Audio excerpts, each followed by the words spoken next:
ಸೂರ್ಯ. ಬುಧ ಮತ್ತು ಸೂರ್ಯನ ಶುಕ್ರ ಗ್ರಹದ ಗುಣಭಾಗಕ್ಕೆ ಇರಬೇಕು. ನಾನು ಈಗಾಗಲೇ ಹೇಳಿದೆ, ಶುಕ್ರ ವೈಭವಕಾರಕ, ವಿವಾಹಕಾರಕ, ಸಂತಾನಕಾರಕ, ಎಲ್ಲ ಸುಖಗಳನ್ನು ಕೊಡೋದು ಶುಕ್ರ ಗ್ರಹ. ಅದರಿಂದ ಶುಕ್ರನ ಗುಣಕ್ಕೆ ಈ ಬುಧ ಮತ್ತು ಸೂರ್ಯ ಗ್ರಹ, ಬುಧ ಗ್ರಹ, ಬುಧ ಕಿರುಬೆರಳು, ಉಂಗುರದ ಬೆರಳು ಸೂರ್ಯ. ಈ ಬುಧ ಪ್ಲಸ್ ಸೂರ್ಯನ ಶುಕ್ರನ ಗುಣಭಾಗ ಇಟ್ಬಿಟ್ಟು ಈ ಶುಕ್ರನ ಮೇಲೆ ಗುರುಗ್ರಹ ಶನಿ ಮೂರನ್ನು ಇಡಬೇಕು. ಶನಿ ಸ್ಥಾನಮಾನಕ್ಕೆ ಧಕ್ಕೆ ತರುವಂಥ ಗ್ರಹ. ಶನಿ ವೈರಾಗ್ಯಕಾರಕ. ಶನಿ ವೈರಾಗ್ಯಕಾರಕ. ಜೈಲಿಗೆ ಹೋಗು, ಪೊಲೀಸ್ ಸ್ಟೇಷನ್ಗೆ ಹೋಗು, ಬಾ ಬೀದಿಗೆ, ಮರ್ಯಾದೆ ಕಳ್ಕೋ, ಮಾನ ಹೋಗ್ಲಿ ಅಂತ ಹೇಳೋದು ಶನಿ ಗ್ರಹ, ವೈರಾಗ್ಯ ಪುರುಷ.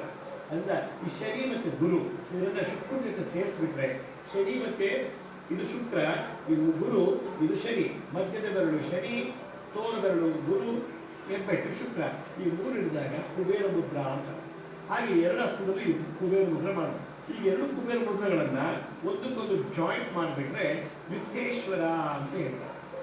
ವಿತ್ತೇಶ್ವರ ಮುದ್ರಾ ಅಂತ ನೋಡಿ, ಎರಡು ಕುಬೇರ ಮುದ್ರೆಗಳನ್ನ ಒಂದಕ್ಕೊಂದು ಜಾಯಿಂಟ್ ಮಾಡೋದು. ಈ ಎರಡು ಜಾಯಿಂಟ್ ಮಾಡಿಬಿಟ್ಟು ಈ ರೀತಿ ಕೂತ್ಕೊಂಡು ನಾವು ಮುದ್ರೆ ಧಾರಣೆ ಮಾಡಿ, ಒಂದು ಮಂತ್ರ ಇದೆ, ಆ ಮಂತ್ರ ಹೇಳಿದ್ರೆ ನಾನು ಹೇಳಿದಂಥ ಎಲ್ಲ ಸಿಂಪ್ಟಮ್ಸ್ಗೂ ಪರಿಹಾರ ಆಗುತ್ತೆ. ಅದರಿಂದ ಈ ಒಂದು ವಿಶೇಷವಾದಂಥ ಕುಬೇರ ಮುದ್ರೆನ ಧಾರಣೆ ಮಾಡಿ ಹಿಂಗೆ ಇಟ್ಕೋಬೇಕು. ಹಿಂಗೆ ಇಟ್ಕೊಂಡು ಇಲ್ಲಿ ಏನು ಎನರ್ಜಿ ಇದೆಯೋ ಅದು ಎರಡರಷ್ಟು ಎನರ್ಜಿ ಈ ಯಂತ್ರದಲ್ಲಿದೆ. ಇದು ಕುಬೇರನ ವಿತ್ತೇಶ್ವರ ಯಂತ್ರ.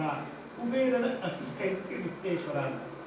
ಕುಬೇರ ಕೈಲಾಸದಲ್ಲಿ ಈಶ್ವರಿಗೆ ಫೈನಾನ್ಸ್ ಮ್ಯಾನೇಜರ್, ಫೈನಾನ್ಸ್ ಮಿನಿಸ್ಟರ್. ಆ ಫೈನಾನ್ಸ್ ಮಿನಿಸ್ಟರ್ಗೆ ಇನ್ನೊಬ್ಬ ಅಸಿಸ್ಟೆಂಟ್ ಇದ್ದಾರೆ, ಅದು ವಿತ್ತೇಶ್ವರ ಅಂತೇಳಿ. ಕುಬೇರನ ಪೂಜೆ ಮಾಡೋದು ವಿತ್ತೇಶ್ವರನಿಗೆ ಹೋಗುತ್ತೆ, ವಿತ್ತೇಶ್ವರನ ಪೂಜೆ ಮಾಡೋದು ಕುಬೇರನಿಗೆ ಹೋಗುತ್ತೆ. ಅದರಿಂದ ಕುಬೇರ ವಿತ್ತೇಶ್ವರ ಎರಡು ಒಂದೇ ಅಂತ ಶಾಸ್ತ್ರ ಹೇಳ್ತಾರೆ. ಅದು ಪೋರ್ಟ್ಫೋಲಿಯೋ ಬೇರೆ ಇರ್ತಾರೆ. ಆಪರೇಷನ್ಸ್ ಅವರ ಆಡಳಿತ ದರ್ಬಾರು ಬೇರೆ ಇದ್ರು ಕೂಡ ಇಬ್ರು ಒಂದೇ ಖಾತೆಯನ್ನು ನಿರ್ವಹಿಸ್ತಾರೆ ಅಂತ ಶಾಸ್ತ್ರ ಹೇಳ್ತದೆ. ಅದರಿಂದ ಈ ಯಂತ್ರ ಮಾಡೋಕ್ಕಾಗಲಿಲ್ಲ ಅಂದರೆ ಈ ಮುದ್ರೆಯನ್ನು ಧಾರಣೆ ಮಾಡಿ ನಾನು ಹೇಳುವಂಥ ಒಂದು ಮುದ್ರೆ ಮಂತ್ರವನ್ನು ಭಕ್ತಿಯಿಂದ ಹೇಳಿದ್ರೆ ನಮಗೆ ಆ ಹಣಕಾಸು ಸಿಕ್ಕಂಥ ಒಂದು ತೊಂದರೆ ಪರಿಹಾರ ಆಗುತ್ತೆ. ಓಂ ಶ್ರೀಂ ಓಂ ಹ್ರೀಂ ಶ್ರೀಂ ಹ್ರೀಂ ಕ್ಲೀಂ ಶ್ರೀಂ ಹ್ರೀಂ ವಿತ್ತೇಶ್ವರಾಯ ನಮಃ. ಓಂ ಶ್ರೀಂ ಓಂ ಹ್ರೀಂ ಶ್ರೀಂ ಹ್ರೀಂ ಕ್ಲೀಂ ಶ್ರೀಂ ಕ್ಲೀಂ ವಿತ್ತೇಶ್ವರಾಯ ನಮಃ.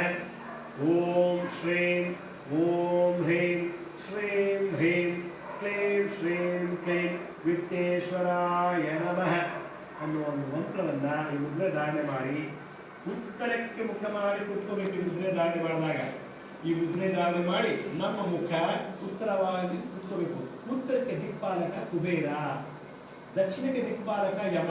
ಯಾವ ವ್ಯಕ್ತಿ ನಾವು ಈ ಯಂತ್ರವನ್ನು ಪೂಜೆ ಮಾಡುವಾಗ ದಕ್ಷಿಣಕ್ಕೆ ಮುಖ ಮಾಡಿ ಪೂಜೆ ಮಾಡಬೇಕು. ಆಗ ಯಮನ ದಿಕ್ಪಾಲಕನ ದೂತರು ಆ ವ್ಯಕ್ತಿಗೆ ಮತಿ ಕೊಟ್ಟು ಹೊರ ಮಾಡ್ತಾರಂತೆ.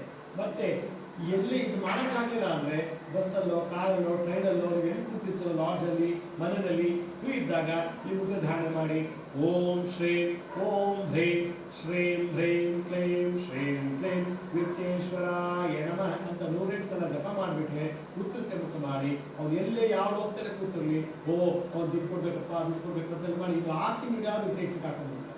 ಅವ್ನ ಅಡ್ರೆಸ್ ಆಗಿ ಗೊತ್ತಾಗುತ್ತೆ. ಆಗ ನೀವು ಸರಿ ಮಾಡ್ಬೋದು. ನಾನು ಜಾಮೀನು ಕೊಟ್ಟಿದ್ದ ದುಡ್ಡು ವಾಪಸ್ ಕೊಡಪ್ಪ, ನಿಮ್ಮಿಂದ ನಾನು ಬಡ್ಡಿ ಕಟ್ತಾ ಇದ್ದೀನಿ, ನೀನು ಮಾಡಿ